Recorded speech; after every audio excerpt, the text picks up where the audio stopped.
You're listening to Nurture Your Zest. I'm your host, Ashleigh King, and I will introduce you to a wealth of interesting, fascinating individuals from all walks of life who will share their stories, how they've overcome challenges, and you will find out their top tips for success. Through this podcast, you can gain tips to grow and change your life and the way you see the world, and help you to nurture your zest.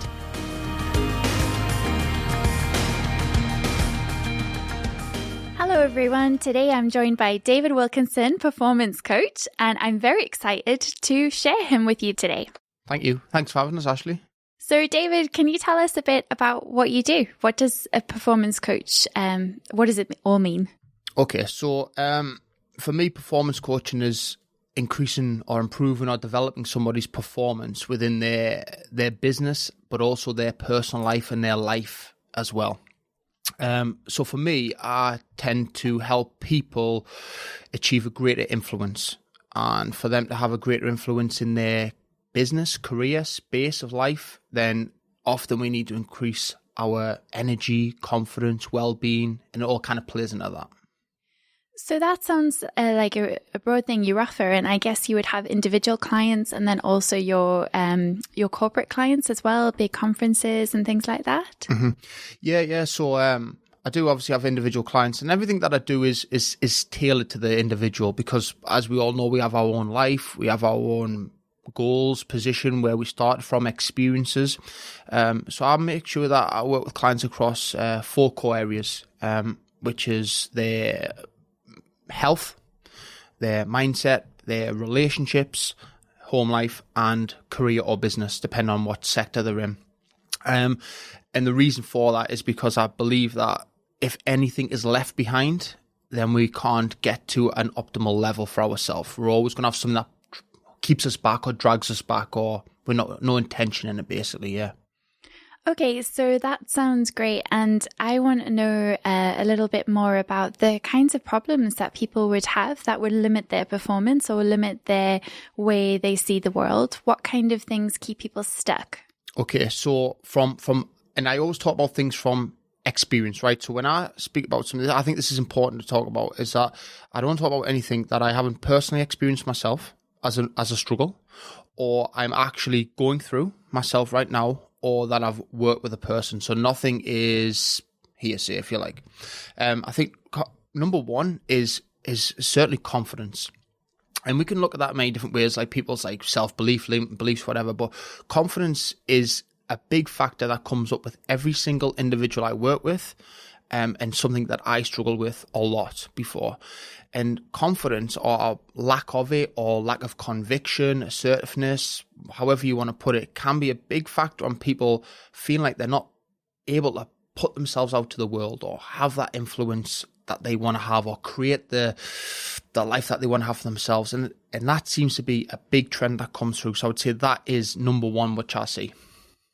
That's an interesting one, because it seems like sometimes you when you watch people, or you see entrepreneurs and they start to break out of the mold and explore different ideas, or even in friendships, in families where you might see someone's maybe going to the gym a lot and looking after themselves, and they've had some sort of shift. You often have family or friends who'll say, what are you doing that for? You don't need to. You're fine as you are. So do you find sometimes with the people you coach that they start to make changes and they start to shift things, but then all of a sudden there's some sort of resistance from family or friends? Yeah, I mean, I think there certainly can be resistance from certainly work colleagues, friends. We try to ensure that when somebody is developing, because they have intentional focus within their personal relationships, and their families, whether or not they've got children or partners or whatever they've got there, that they actually have some intention in that. So I think their partners understand what they're trying to do.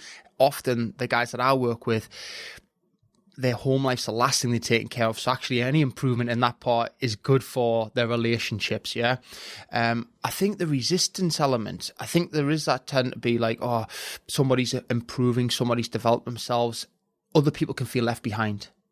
Why am I not improving? What are they doing that I'm not doing? Does that say something about me not doing anything? I think it's always important to remember that we are enough as we are. It was interesting because my therapist talked about this, like improvement. All right, we don't need to improve. We're good enough as we are. It's if we want to develop, we're enough as humans, but it's that development level. And it's letting people know that where they are is okay, they're happy, they're enough as a person. It's if you want to develop, and I think there's a big pull for people wanting to develop a little bit more. And often that can mean that there is more strains in other parts of their life, especially friendships or the people who aren't on the same journey as them.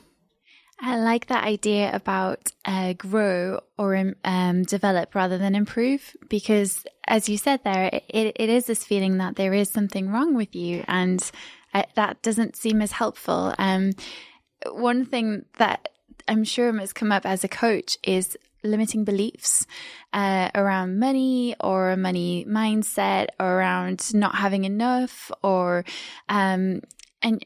we spoke to Lisa Morrison on this podcast, who's a coach as well, who speaks about how with NLP, she's helped a lot of her clients. And one of the things that always comes up is this idea of there is some sort of experience where there's been maybe a conflict with someone in the workplace or with a partner. And when you've gone into it and sort of asked several layers of why, I think it's 7 layers of why, something like that. Yeah. When you keep asking, people maybe start to realize that sometimes it's actually things they've perceived rather than real issues. And then over time, it's built up into some sort of big thing.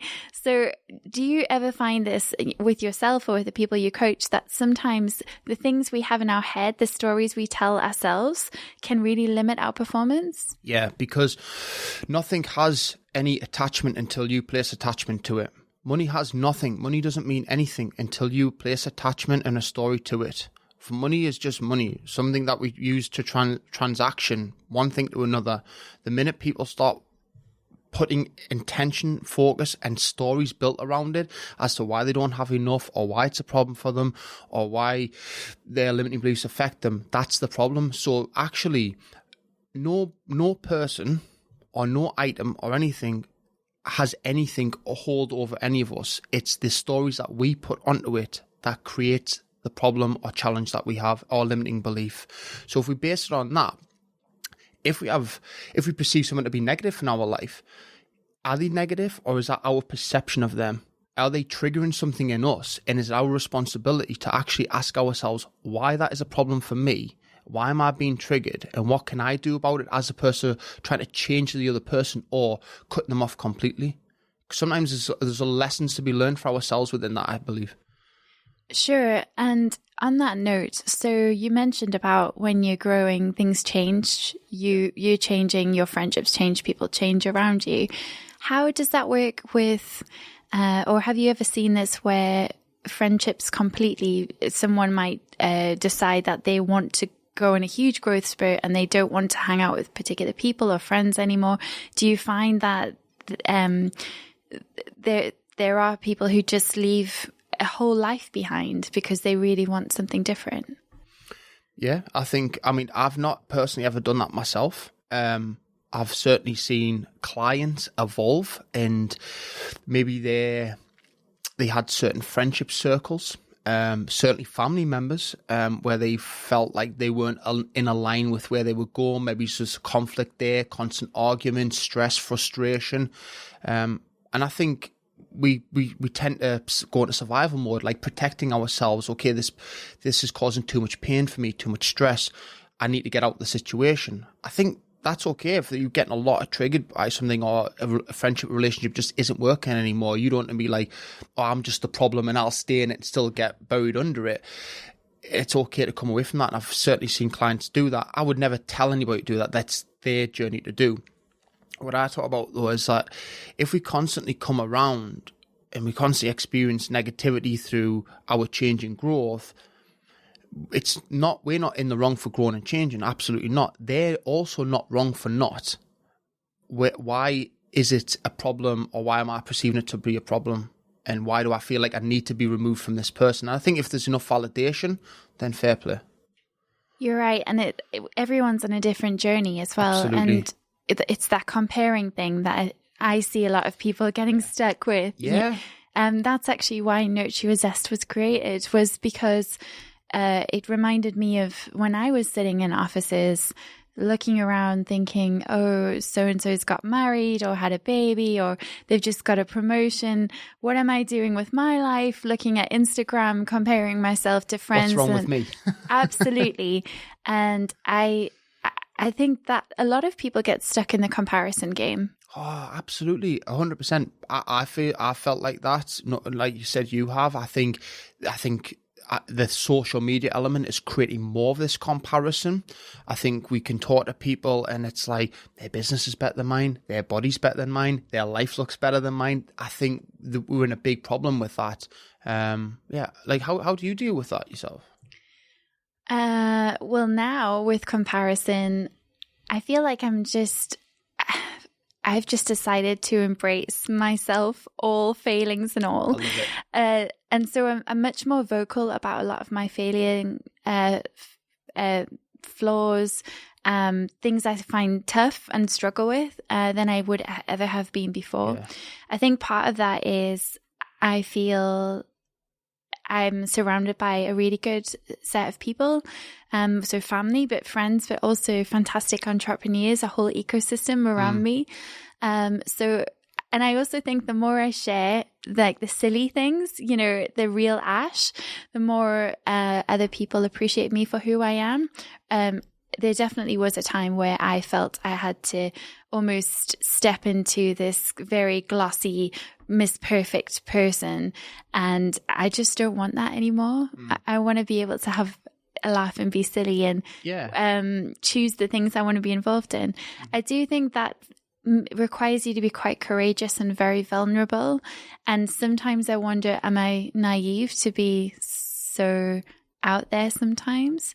But for me, it's the only way I can in my own head think, okay, well, that's great. They're on a different journey. Good for them. There's something that makes me laugh, and it's this picture of a flamingo, because I love flamingos. I'm a big fan, and a peacock.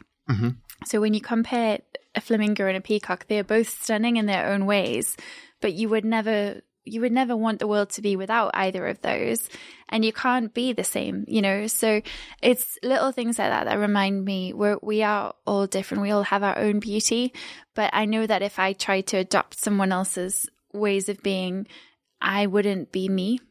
So I think there's something nice about emulating people that you look up to. So you might, you know, I love, for example, Michelle Obama. I think she's really inspiring, but I'm never going to be her for many reasons.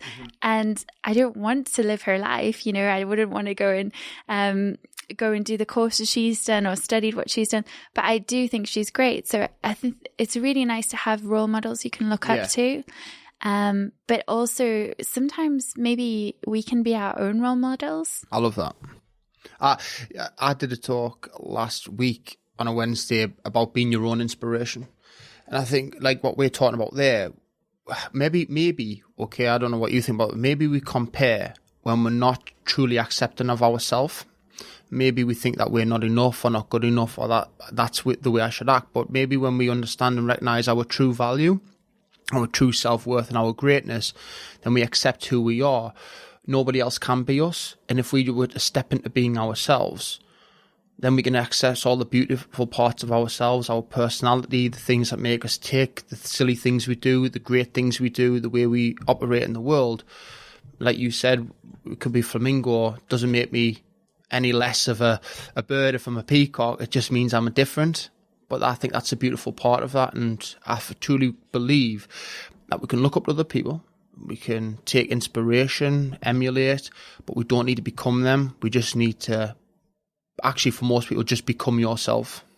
Sure, absolutely. And you see this a lot, even in social media trends. So one of my roles is, one of my favorite startup things I do is do lots of social media work with clients and help them gain visibility online. And one of the first things I always do with them is, what is your unique value? You know, what is your unique selling proposition that nobody else has? Because we all have something. And And one of mine is Zest. That is something I love, having lots of things on the go and, bouncing around from a variety of projects. It really lights me up. So knowing what you can offer is really important. Yeah. Out of interest, what do you feel as a coach when you're working with clients? What do you feel is your unique value to them? Oh, that's a very good question. My unique value to them.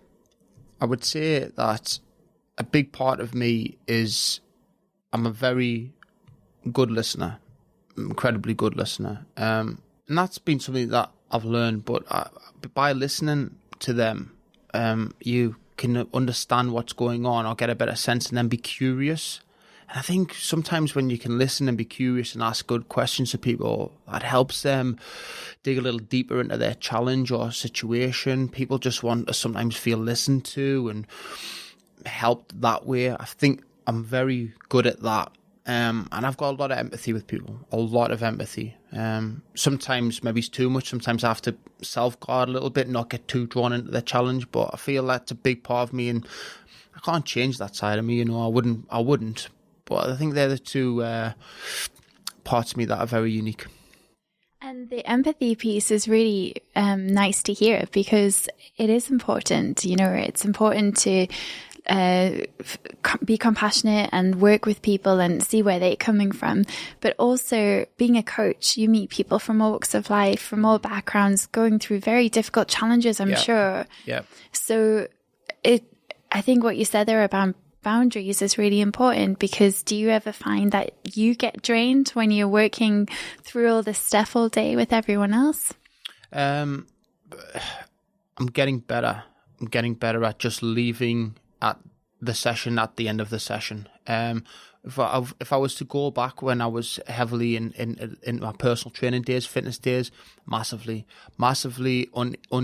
unable to understand, be triggered by the client, their situation, what was going on, feel like I wanted to help them more than I could, and that makes you very pushy, and I think that causes a lot of problems. And then you're kind of going home and you're like, but why can't they do it?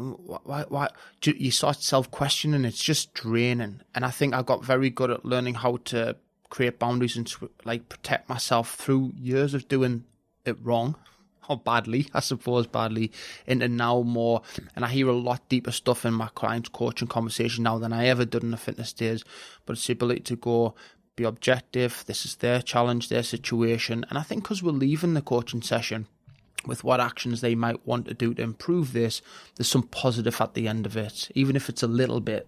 And I think that leaves us with a little bit of hope of okay, we're talking about bettering this. So, yeah.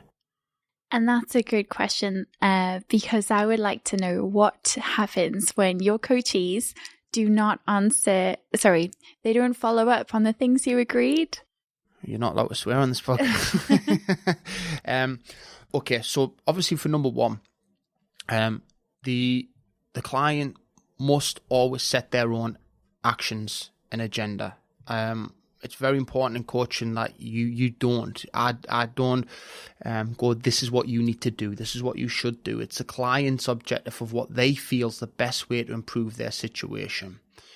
I think when you do that and you make it as small as possible, so we can set an action that might take them 1 minute a day, the smallest step, so they can avoid this overwhelmed procrastination behavior.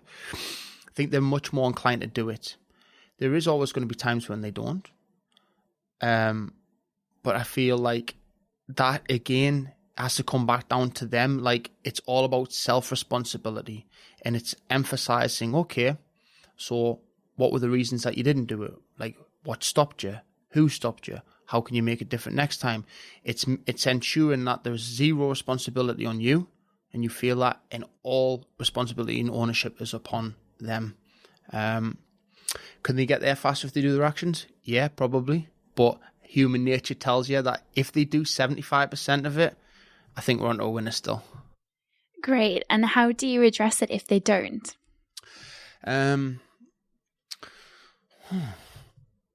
Burpees, I think. No. For me, it's a case of if they haven't done it, it's just about evaluating. So what were the reasons for you not doing this action that you set yourself to help improve your situation? Like you said, this is the challenge. This is how you sought to improve it. We talked about what might stop you in the session. We covered all the outcomes. What was the reason? They might come up with something, lack of time. We know it's not the case, but that's their reason. And we just have to evaluate, okay, do we need to make the step less committed, a bit easier, a little bit smaller? There's nothing that I have in place where it's a telling off or anything like that. Do you know what I mean? If that's what you're trying to get to, it's a case of, it's just about evaluating how to improve for next time and not being too tough on it really as well. I think that's, and because I think they have a greater sense of failure and disappointment than what you do anyway. So by them turning up the session and not doing what they said they would do, they actually probably feel worse about it anyway. You don't want to help and continue that. It's got to become positive of, okay, so what are we going to do next time? And it's always just bringing it back around with that. And I think that's where I was trying to get to. I was curious why people sabotage themselves. So that's it. If you've made an agreement and then you don't follow through, and you see this all the time in workplaces, in family life, in friendship groups, relationships, we say we'll do one thing and then our actions don't match. Yeah. I mean, so there could be many factors there. Maybe it's not aligned. So maybe what I want for my life is not aligned to the actions that I'm taking or behaviors, or maybe I don't know what I want. Maybe I'm not capable of, or not clear on my priorities. That's a big one now. I think people they've got so much stuff, but you can only do so many things, and it's prioritizing what matters most to you and what you're going to put into that. I think there's obviously people who sabotage for self-worth. They don't feel they're worthy enough of something. That's a different factor. You have to build that. Some people have fear of failure, yet they do things like that. People have fear of judgment from others. There's so many things in that. I think for each client, it becomes in understanding what their challenge might be, what their drawback might be. And then I'm not like, you can go into like unpicking all of where that come from all them years ago, but actually it's just in a story you've created. How can we create a different story? So if you have a self-sabotage behavior around, for example, I want to get in shape, but I keep eating that cupcake and I keep always eating that cupcake. What is the story that you've built around that as why you behave that way? And then let's unpick that or see where that goes. Or can we write a new story? Can we challenge that story? That does help a lot for people. That's so interesting. I love cupcakes. Yeah, me too. Yeah, I think that one's a toughie, but interesting, the stories we tell ourselves. So can you tell me a little bit about how you got into coaching? Did you do any training to do that? How did you find your path into coaching from the fitness industry? Okay, so being in the fitness industry, like, I suppose that's coaching / training, isn't it? So when you're more instructing somebody what to do and then coaching and that. But I feel like I've always had a very, very good way with people, like we talked about before, like empathy and communication, and just I feel like that's my talent. Like, I'm very good at having a way with individuals and I work with them. And then when I wanted to step out of the fitness industry, because it was getting too intense. I don't know if we're going to be covering that. More likely we will be. That transition from 2016, I was in a space where I was just, I knew I wanted to do coaching, but I just didn't believe in myself that I could do it. We talked about these self-doubts, these fears, and it was a case of my fiance basically said to me, look, you need to just go onto this basic introduction 3-month course because it's what you want to do. So I went up to Newcastle College and you do a certificate in life coaching, and it was like 3 months. And I was like, I did that. And I was like, I still don't want to do coaching. And then I did the diploma in it. And then I was like, I still don't really want to do coaching. You're practicing it. But I think the undercurrent of all that was actually building my self-worth, self-confidence, self-belief up, actually, to be perfectly honest with you. And then that's what moved me into it. So for those 2 to 3 years where I was kind of didn't know what I was doing, to then just trying to do something, to then actually go on. I had some experience of doing coaching, loved it.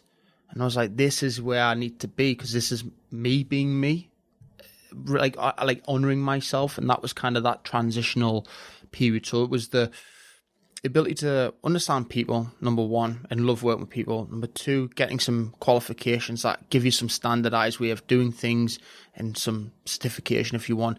And actually just the doing of it. And the doing of it is what made me fall in love with it a lot more than any learning course I could be on. I think that's a really important thing about entrepreneurship as well. I love that. I love having my own business, and it's only through doing it that you make mistakes and you learn. Yeah.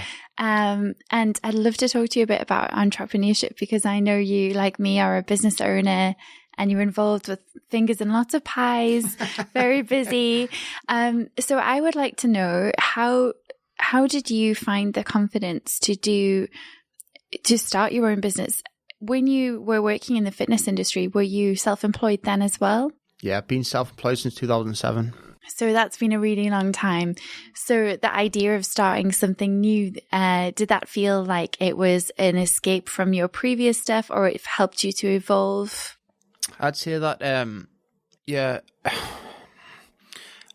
entrepreneurship, I've always, when I've been doing it, I've always thought, this is for me, just being my own boss and doing my own way and finding your own way through these mistakes and challenges. It's interesting because in the fitness industry, back when I started, like, what did you do? You either employed to work in a gym as a gym instructor or a lifeguard, or you're a personal trainer, and you were kind of freelanced anyway. So you had to choose an option. When you start your career, you start out being employed anyway. The only logical path is to go self-employed. So by doing that was only logical progression. But it was the steps from that, which was actually starting to really push running boot camps and having multiple locations and having trainers, and then open up the gym and then moving that forward, and then going into this now. There's actually a line through all that, which is working with people, which is coaching, which has always been involved with people, which has always been performance and development of humans. So I think that's always been that way. But I never really ever thought myself as an entrepreneurial person, because I think what I do is just what I do. Does that make sense? I don't see myself as an entrepreneur, but not that I'm not either. It definitely makes sense, because I was talking to my business coach the other day about this, and we were saying, she was asking me about things that I could do and how I could package them and things like that. And she was reflecting a lot of things about things that I do well that I didn't realize that I thought everyone can do, but it takes me just a few minutes. It might be graphic design or, I don't know, all kinds of different things. But, it was really interesting to hear that, because we don't always see what other people see about us. Yeah. So what you're saying there about that mindset, it's just who you are. I think maybe for some of us it's easier than others. And then, it's part of your, it feels so easy. And for me, I think I've never been happier than when I've been doing my own thing. So I can't imagine never finding this feeling that I have, even though it is an emotional roller coaster, because you, especially with clients, you never know when you're going to get paid, what you're going to get paid, how often your clients will come in. It's hard. It is. Yeah. And I think the tricky thing I'm finding at the moment is just time, because I can't take on too many clients at the moment, but I know that I can again when I graduate. So it's definitely, there's a lot to juggle. And I'm really interested in how you've decided to work with other entrepreneurs. Do you work with many people, or do you find that with your coaching, so a lot of in the industry I work in, it's the creative sector. So I work with a lot of people who are similar to what I do, or who have similar skills that I can't necessarily do, but I can help. Together we can make beautiful things like this podcast with Tim and Paul. So do you find that you collaborate a lot with other people, other startups, or other coaches, or is that something you try and do, or do you tend to be just yourself? So I've started to do a lot more collaboration now. I would say that in the past I've been too much insulated, doing things on my own. I think in the fitness industry in the past, there was a very scarcity mindset of don't share your information, don't share what you do it on your own. Other people are just there to steal stuff, rip stuff off. Whether or not that is actually there or it's just your own perception, like we've talked about, who knows, right? But becoming more of a coach now, I think I still had that mentality like over the last couple of years, and just it's not good mentality to have. I think there's so much power in collaboration. And then I started like collaborating with some coaches earlier last year, and they kind of help support me we support each other in our own development, but they also help me with getting certain elements of my business moving forward. And it's just been a fantastic relationship. And I look back and I think, why didn't we do this before? Why don't I collaborate more? And I think that now is like what you're saying, a beautiful way to create better businesses and more impact and fill them gaps so you might not have that skill set or capabilities. So collaboration now is key. And I'm learning that. I've learned that the hard way. And this is something I'd like to know. As a coach, do you also yourself invest in coaching? Yes, I have a coach and a therapist. Brilliant. I'm sure that both of those are very helpful, especially when you're working with so many people. And we spoke before about protecting your own energy and time and all that kind of thing. Yeah, the coach helps with the business element. And I think a lot of times myself, like my own mindset and overcoming limiting beliefs and that development, and the therapist. I think the therapist, these are two separate individuals, by the way. The coach is a male, the therapist is a female. The therapist is somebody I worked with like 8-9 years ago, and then have gone back to over the last couple of months, just through development of life and changing that. And we work a lot more with life and relationships, but they're both fantastic in their own way of what you learn about yourself and things you say, and you're like, did I just say that? And I'm like, does that make sense? It's like, it's what you say and they catch up on it. And I think that's the beauty of it. Yeah. So I do see the power of investing in yourself like that. Yeah, I do as well. I love to grow and I love to learn, and I love to give back as well, but also grow by, working with other leaders. Or I love the idea of mentorship as well. So I think investing in coaches is important, but also surrounding yourself with people you look up to. Yeah. I can't imagine a world where I didn't have anyone to look up to. Yeah. Those are the people that really help me see where I want to be. It's almost like a map for me. So rather than a engineering style, flow charts and diagrams, I feel like I grow through seeing where I want to be, the stepping stones with people. And that really helps me to see what I need to learn or what I need to work on. But that whole idea of what people see in you and reflect onto you is really interesting. Massive. And you see this with coaches, but you also see this with people and friends, and sometimes, or colleagues. Colleagues are a great one because they're not necessarily your friends, so they don't have to be nice to you. And they do sometimes tell you things that you just would never have guessed, or we never know how people might take things a particular way. So that's the kind of thing that's fascinating.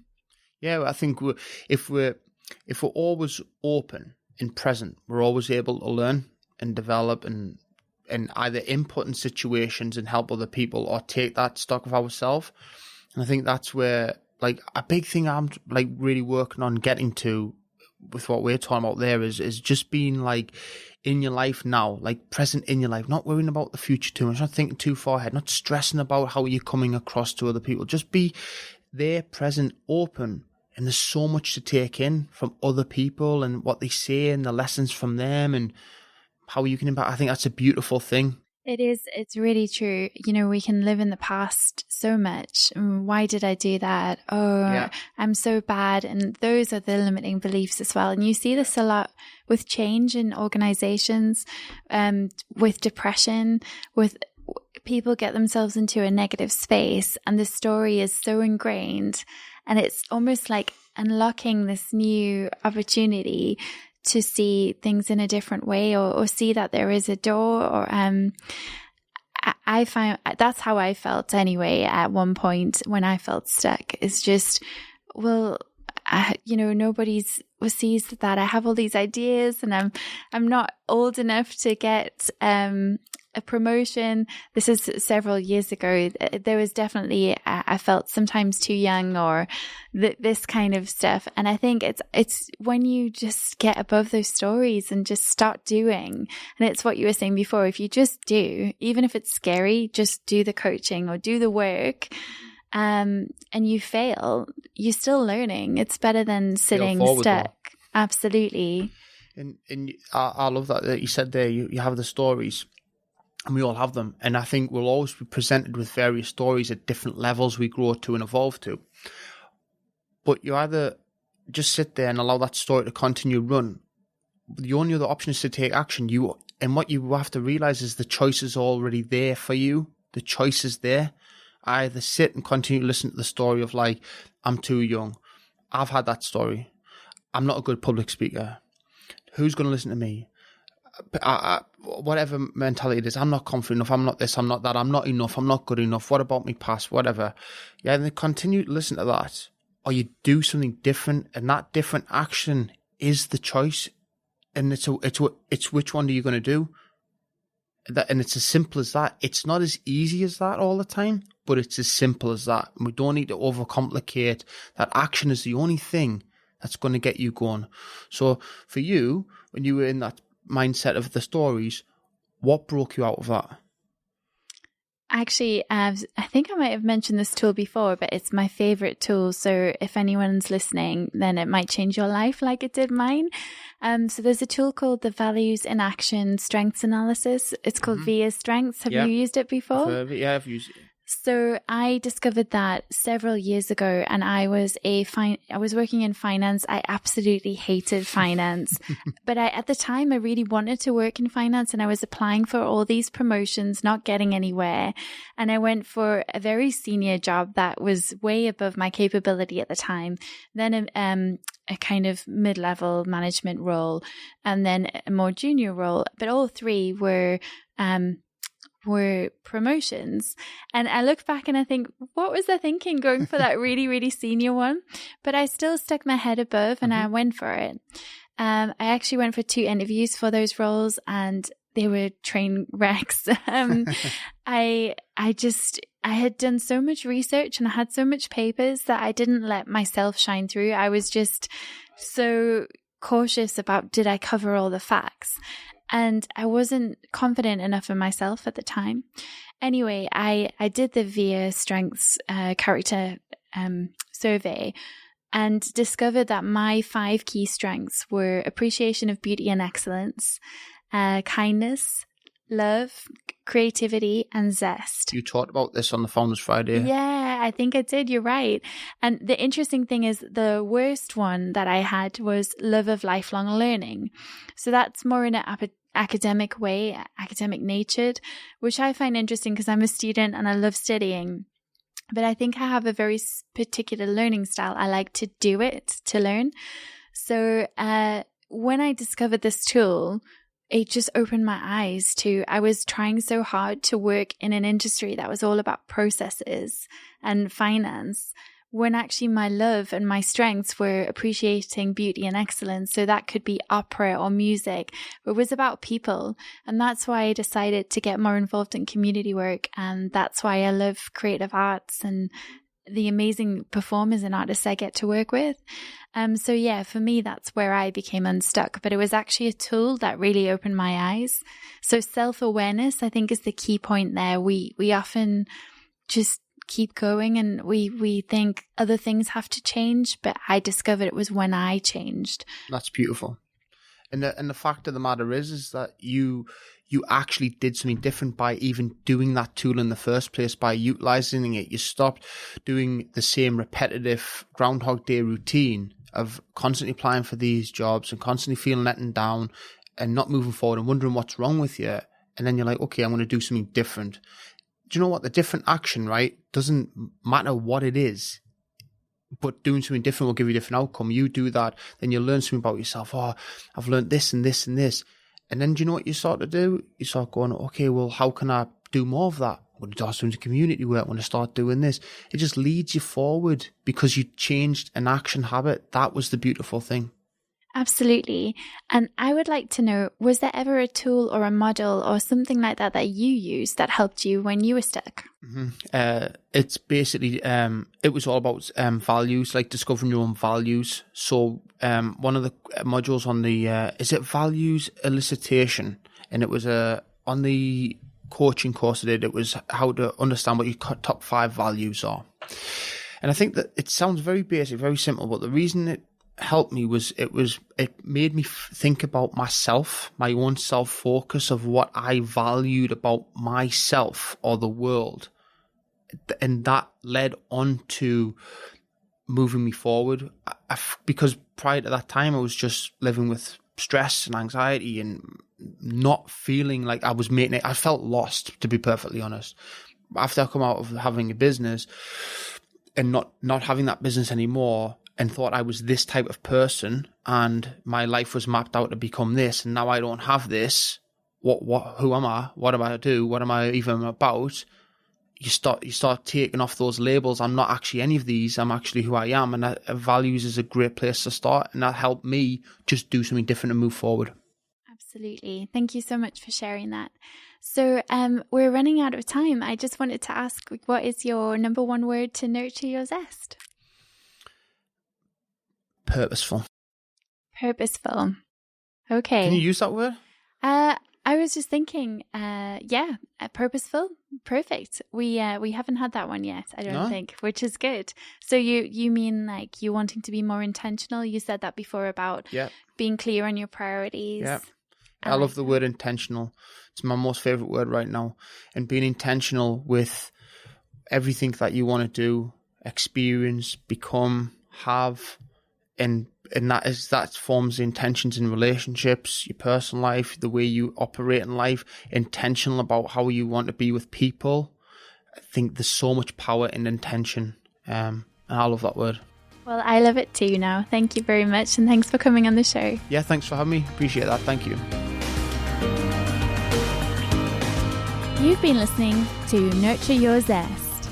You can find us online on Facebook, Twitter, Instagram and LinkedIn at Nurture Your Zest. If you've liked today, please subscribe. You can also leave us a review if you're feeling extra kind.